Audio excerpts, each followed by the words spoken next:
Avec plus de 11 000 ouvriers pour le construire, un système de porte étanche pour éviter de couler en cas de fuite, et 3 énormes hélices actionnées par des machines à vapeur, le Titanic était conçu pour être insubmersible. Mais comment ce navire immense de 269 mètres de long a-t-il pu couler? C'est ce qu'on va voir dans cette vidéo.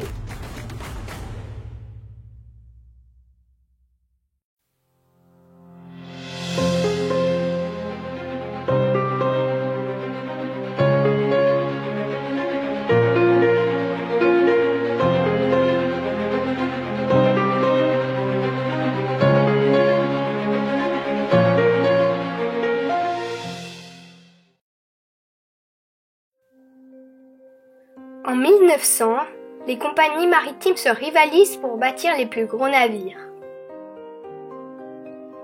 Une compagnie anglaise, la White Star Line, décide de construire un nouveau modèle de 1907. Un navire immense de 269 mètres de long, pouvant embarquer jusqu'à 3500 personnes. Les plans du bateau sont réalisés avec l'architecte naval Thomas Andrew. Le paquebot quitte le port de Southampton en Angleterre le 10 avril 1912. Il fait une escale en France, à Cherbourg et à Kingston en Irlande. En tout, 1300 passagers sont embarqués dans les 3 ports. 2 autres navires de la White Star Line ont aussi été construits avec le même plan, l'Olympic et le Britannique. Les travaux débuteront en 1909 dans un chantier en Irlande. Le Titanic a été conçu pour être le paquebot le plus luxueux du monde. Il y a des cabines magnifiques, un grand escalier, un restaurant, une piscine et même une salle de gym. Il y a beaucoup de millionnaires américains à bord dans la première classe. En 3e classe, ce sont surtout des émigrants qui vont tenter leur chance aux États-Unis. En s'approchant des États-Unis, les problèmes vont s'accumuler. Le 14 avril, le Titanic reçoit un appel signalant des icebergs. Le poste du télégraphe tombe en panne pendant la nuit, ce qui retarde plusieurs messages.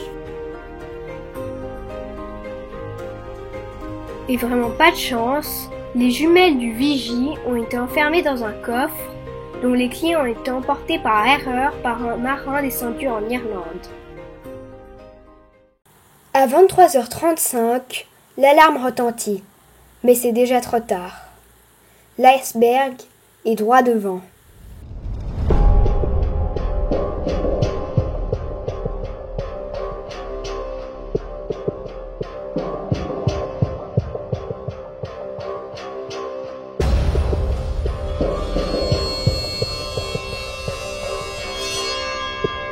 L'iceberg a fait un gros trou sur tout l'avant du navire.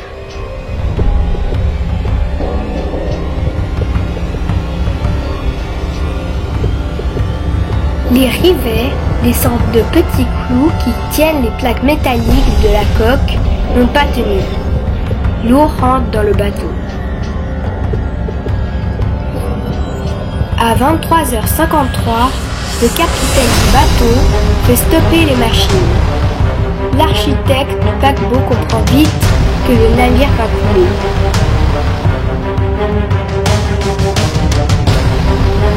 On était tellement sûr du navire qu'aucun exercice d'évacuation n'avait été fait. Et surtout, les canaux ne sont pas faits pour embarquer tous les passagers. Tout le monde est désemparé. Les canots partent avec très peu de personnes.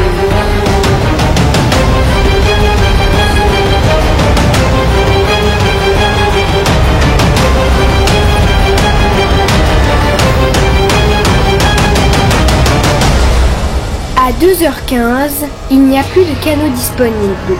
L'eau commence à envahir le navire.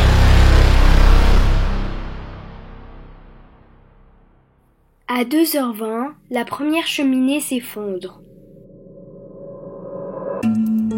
Une passagère du navire, qui s'appelle Margaret Brown, décide d'organiser un sauvetage des survivants tombés à la mer. L'eau est glaciale et même avec leur gilet de sauvetage, ils ne peuvent pas tenir plus de 10 minutes. Quelques minutes plus tard, l'arrière du bateau se soulève, les lumières s'éteignent, puis le navire se brise en deux et disparaît dans les flots.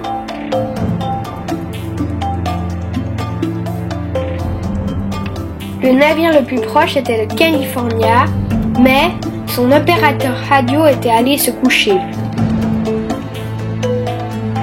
Son capitaine a dû démissionner après cet incident.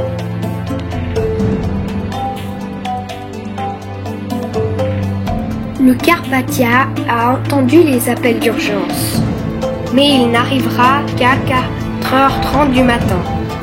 Pour pas qu'il nous rate, des fusées de détresse sont envoyées.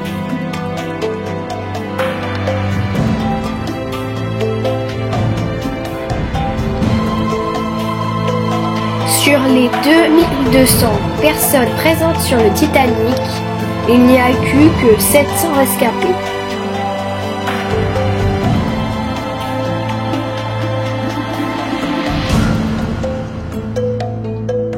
Beaucoup de personnes reprochent au patron de la White Star Line, Joseph Bruce Ismay, de s'être sauvé au début du naufrage.